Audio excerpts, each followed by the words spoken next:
Hello बच्चों, I hope you are all doing good. और आज इस वीडियो के अंदर हम करने जा रहे हैं चैप्टर 7 से कोऑर्डिनेट ज्योमेट्री के जो क्वेश्चन है वो देखेंगे। और वो सारे इंपॉर्टेंट क्वेश्चन हैं जो डिफ़िकल्ट बोर्ड क्वेश्चन है एक तरीके से अभी तक का।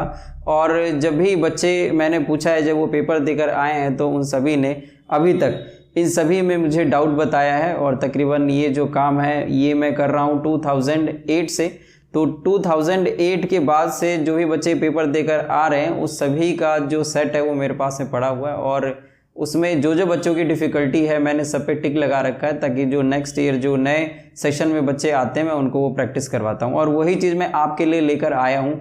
तो जो बोर्ड का पेपर है उसके अंदर जो क्वेश्चन है उसको सॉल्व करने में, ऐसे डिफ़िकल्ट क्वेश्चन है ये अच्छा खासा समय ले जाते हैं। लेकिन अगर आपको पहले से ही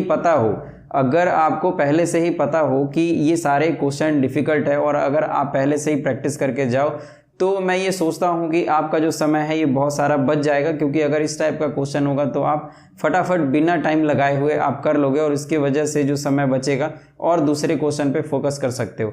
तो इसीलिए मेरा मानना है कि जो इजी और जो मीडियम क्वेश्चन है ये तो तकरीबन बच्चे टेस्ट देकर स्कूल में जो टेस्ट होते हैं या फिर छोटे मोटे जो एग्ज़ाम होते हैं उसके अंदर प्रिपेयर करके ये अपना कंप्लीट कर लेते हैं। पर जो डिफ़िकल्ट क्वेश्चन है इसको बहुत बार प्रैक्टिस करने की ज़रूरत पड़ती है। और उससे भी पहले हमें ये पता होना चाहिए कि जो डिफ़िकल्ट क्वेश्चन कौन से हैं जिस पर हमें ज़्यादा फोकस कर लेना है, ताकि वहाँ पर जो समय है वो हमारा कम से कम लगे इस क्वेश्चन को। क्योंकि अगर हम पहले से ही समझ के रखेंगे कि अच्छा इस तरीके का क्वेश्चन आता है तो हम मेंटली प्रिपेयर रहेंगे। तो ज़्यादा देर नहीं करते हुए चलते हैं इस वीडियो के अंदर और देखते हैं कि कौन कौन से इस चैप्टर 7 कोऑर्डिनेट ज्योमेट्री से कौन से ऐसे बोर्ड के क्वेश्चन हैं जो डिफ़िकल्ट है और आपको कर लेने चाहिए। तो इससे पहले कि मैं और आगे बढ़ूं, मैं चाहूँगा कि इस चैनल पे अगर आप नए हैं तो इस चैनल को सब्सक्राइब जरूर कर लेना। और इस वीडियो को अंत तक देखने के बाद में अगर आपको लगता है ये जो वीडियो है ये रेलिवेंट है और ये बहुत इंपॉर्टेंट चीज़ें आपके लिए लेकर आया है, तो इस वीडियो पे लाइक ज़रूर करना और कमेंट तो ज़रूर ही कर देना। तो चलते हैं और देखते हैं आगे कि इसके अंदर क्या है। अच्छा, एक बात मैं और आपको बताऊँगा कि यहाँ पर इस चैप्टर से अभी इस वीडियो के अंदर मैं आपको सिर्फ क्वेश्चन बता रहा हूँ, बट जो सॉल्यूशन है वो भी मैं लेकर आऊँगा। इसके लिए कम से कम आप मुझे जो 40 to 50 लाइक्स है अगर आप मुझे दे देते हैं तो जो सॉल्यूशन है वो मैं बहुत जल्दी से इसका लेकर आऊँगा। तो चलते हैं, ज़्यादा देर नहीं करते हैं और इस वीडियो के अंदर देखते हैं कि क्या क्या ऐसे डिफ़िकल्ट बोर्ड क्वेश्चन है। तो यहाँ पे जो क्वेश्चन नंबर 1 है ये है, if the point P X Y is equidistant from the points A plus B comma B minus A and B A minus B comma A plus B. और हमें यहाँ पर प्रूफ करना है कि जो बी एक्स है वो ए वाई के बराबर होता है। तो ये जो क्वेश्चन है ये पहली बार 2016 के अंदर आया था और ये बहुत ही इंपॉर्टेंट क्वेश्चन है और इसको आप जरूर करके जाओ। फिर यहाँ पर जो सेकंड क्वेश्चन है इसके अंदर कह रहा है, the line segment joining the points A2, 1 and B5, -8 is trisected at the points P and Q such that P is nearer to A if P also lies on the line given by 2x minus y plus k is equal to 0. Find the value of k. तो ये कह रहा है कि ऐसे दो points है और वो ट्राइसेक्टेड हो रहे हैं पॉइंट P और Q से, और जो P है वो A के नियर में है और जो P है ये लाइज करता है 2x माइनस वाई प्लस के। ये एक लाइन है, इसके ऊपर जो P पॉइंट है ये लाई करता है और जो P पॉइंट है वो A और B के बीच में है। तो आपको ये पता करना है कि जो K की वैल्यू है वो क्या होगी। तो ये 2019 में ये क्वेश्चन पहली बार देखा गया था, इससे पहले भी आया होगा बट जो मैंने नोटिस किया ये 2019 CBSE पेपर में नोटिस किया, तो इसीलिए ये इंपॉर्टेंट क्वेश्चन है। और ये मैं कहूँगा कि वेरी वेरी इंपॉर्टेंट क्वेश्चन है, इसीलिए आप इसको ज़रूर प्रैक्टिस करो। तो इस क्वेश्चन के जो चांसेस है प्री बोर्ड और जो एग्ज़ाम्स हो रहे हैं स्कूल के अंदर तो उसके अंदर ये ज़रूर पूछा जाएगा, तो इसीलिए आप इसको ज़रूर करके जाओ। फिर उसके बाद में है question number 3, point P divides the line segment joining the points A2, 1 and B5, -8 such that AP upon में AB is equal to 1/3 if P lies on the line 2x minus y plus k is equal to 0. Find the value of k. तो actually में ये जो question number 3 है ये question number 2 ही है, लेकिन उसी क्वेश्चन नंबर 2 को इस तरीके से दिखाया गया है। तो कोई इस दोनों क्वेश्चन के लिए जो सॉल्यूशन है वो कॉमन होगा, तो इसीलिए आपको बहुत ही ध्यान से आपको देखना पड़ेगा जो इसकी वर्डिंग्स है वो किस तरीके से दे रखी है और उसकी वर्डिंग्स किस तरीके से दे रखी होगी। तो देखिए क्वेश्चन तो एक ही जैसे होते हैं, लेकिन उसकी वर्डिंग्स जो है वो चेंज हो जाती है और इसीलिए बच्चे कंफ्यूज हो जाते हैं। तो वो आपको कंफ्यूज नहीं होना है, इसीलिए मैंने इस क्वेश्चन को रखा है ताकि आप दोनों तरीके से इस क्वेश्चन को देख पाओ। तो यहाँ पर अब चलते हैं और देखते हैं नेक्स्ट क्वेश्चन कौन सा है। अब है question number 4, if the point C -1, 2 divides internally the line segment joining the points A 2, 5 and B X, Y in the ratio 3:4 find the value of x² + y²। तो ये एक इजी क्वेश्चन है और ये कह रहा है कि AB एक लाइन है, उसके पॉइंट्स दे रखे हैं और C उनके बीच में आ रहा है जो इंटरनली डिवाइड कर रहा है लाइन AB को रेशियो 3:4 के अंदर। तो ये जो x और y जो B का जो है ये जो कोऑर्डिनेट है, अगर x² + y² अगर करेंगे तो इसकी वैल्यू निकल जाएगी। तो हमें यहाँ पर इसी x और y की वैल्यू को सबसे पहले पता करना होगा, तो इसका जो सॉल्यूशन है वो आ जाएगा। अब है क्वेश्चन नंबर 5 और इसके अंदर कह रहा है point P divides the line segment joining the points A and B such that AP/PB = K:1 if P lies on the line x - y + 2 = 0 find the value of K। तो ये जो question है जैसा हमने अभी बात किया था क्वेश्चन नंबर 2 और क्वेश्चन नंबर 3 उसी के जैसा है। तो यहाँ पे हमें एक रेशो दे रखा है, 2 पॉइंट्स दे रखे हैं और इसको डिवाइड करने के लिए ये जो दोनों पॉइंट से जो लाइन बनेगा उसके बीच में एक P पॉइंट आ रहा है और जो P पॉइंट है वो इस लाइन पे आ रहा है। तो ये जो K की वैल्यू है इसके अंदर मतलब जो रेशो है ये हमको पता करना है और ये इस क्वेश्चन के अंदर पूछा गया है। तो अब देखते हैं नेक्स्ट क्वेश्चन। तो अब है क्वेश्चन नंबर 6 और इसके अंदर कह रहा है कि if R x, y is a point on the line segment joining the points P A, B and Q B, A।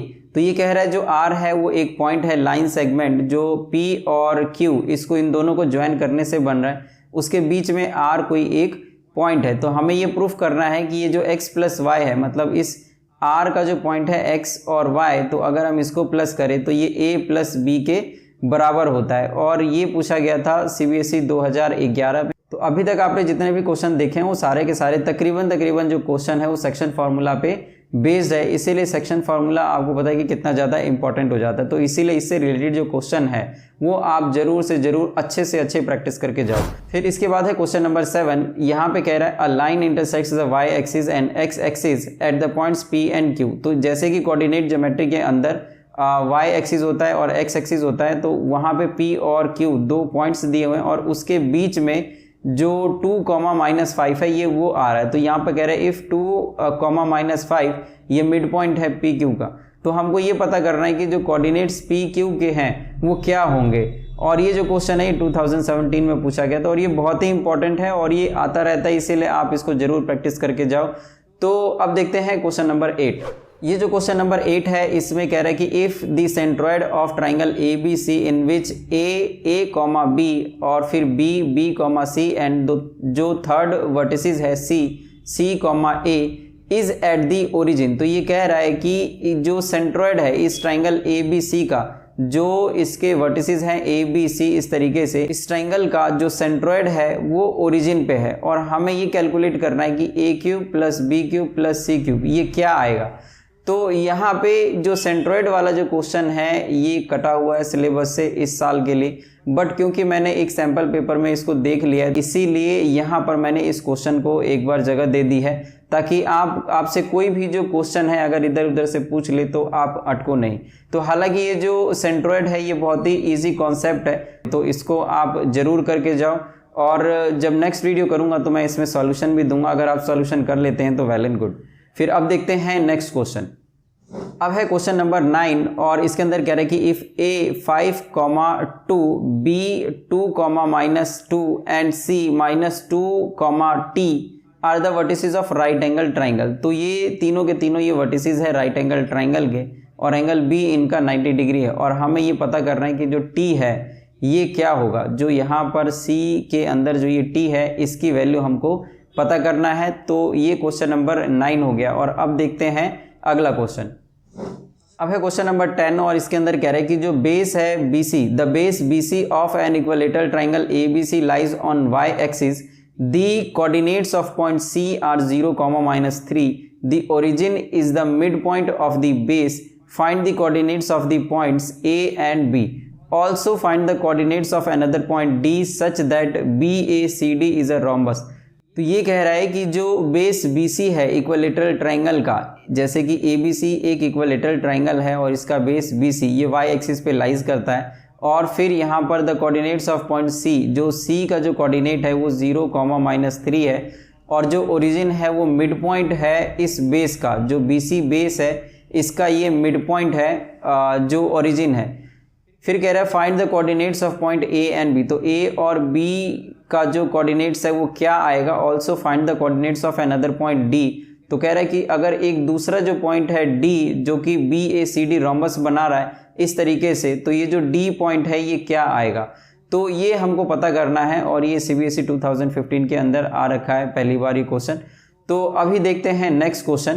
तो ये नेक्स्ट क्वेश्चन और लास्ट क्वेश्चन है यहाँ पर, जो क्वेश्चन नंबर 11 है, the x coordinate of A point P is twice its y coordinate. तो ये कह रहा है कि जो x कोऑर्डिनेट है इस P पॉइंट का ये y कोऑर्डिनेट के ट्वाइस है। तो कह रहे हैं कि if P is equidistant from Q and R, और Q और R के पॉइंट्स दे रखे हैं और P इनसे बराबर दूरी पर है, तो ये कह रहा है कि जो P का जो कोऑर्डिनेट है वो क्या आएगा। और ये जो क्वेश्चन है ये CBSE 2016 के अंदर पहली बार पूछा गया था। उससे पहले बहुत सारे जो बीच में ईयर्स हैं उस सभी में इजी क्वेश्चन है, जिसको मैंने इस वक्त तो नहीं लिया है, बट इसके लिए मैं एक सेपरेट वीडियो बनाऊंगा जिसके अंदर इजी और जो मीडियम क्वेश्चन जो आए हुए हैं इस चैप्टर से, चैप्टर 7 से, उसको मैं ज़रूर इंक्लूड करूंगा, उसको मैं आपको ज़रूर बताऊंगा और बाकायदा मैं आपको इसका सॉल्यूशन भी दूंगा। हालांकि मैं इस वीडियो का भी सॉल्यूशन आपको देने वाला हूं, बट मैंने कहा है कि एक जो टारगेट है कि 40 से 50 अगर लाइक्स अगर आप कर देते हैं तो जो सॉल्यूशन है इसका वो मैं खुद लेकर आऊँगा, आपको इधर उधर भटकने की ज़रूरत नहीं पड़ेगी। तो फिलहाल इस वीडियो तक जो भी मैंने आपको बताया है 11 क्वेश्चन तक, इसका PDF भी आपको डिस्क्रिप्शन बॉक्स में मिल जाएगा। ये सारे क्वेश्चन एक लाइन से उसके अंदर लिखे होंगे, तो इसका PDF आप रख लीजिए और जब भी आपको मौका मिले इसको सॉल्व कीजिए। और अगर आपको सॉल्यूशन नहीं मिलता है तो वीडियो के लिए इंतज़ार कीजिए, और जैसे ही 40 to 50 लाइक्स आ जाते हैं वैसे ही मैं इसका जो सॉल्यूशन है वो प्रोवाइड कर दूंगा। और आगे इसी तरीके से जो डिफ़िकल्ट बोर्ड क्वेश्चन है सारे चैप्टर्स के वो मैं लाने वाला हूं, तो इसीलिए चैनल को सब्सक्राइब जरूर कर लेना। और वीडियो यहां तक अगर आपको अच्छा लगे तो आप इसको लाइक जरूर करना और कमेंट तो जरूर ही करना। तो मिलते हैं नेक्स्ट वीडियो में, जब तक के लिए थैंक यू सो मच।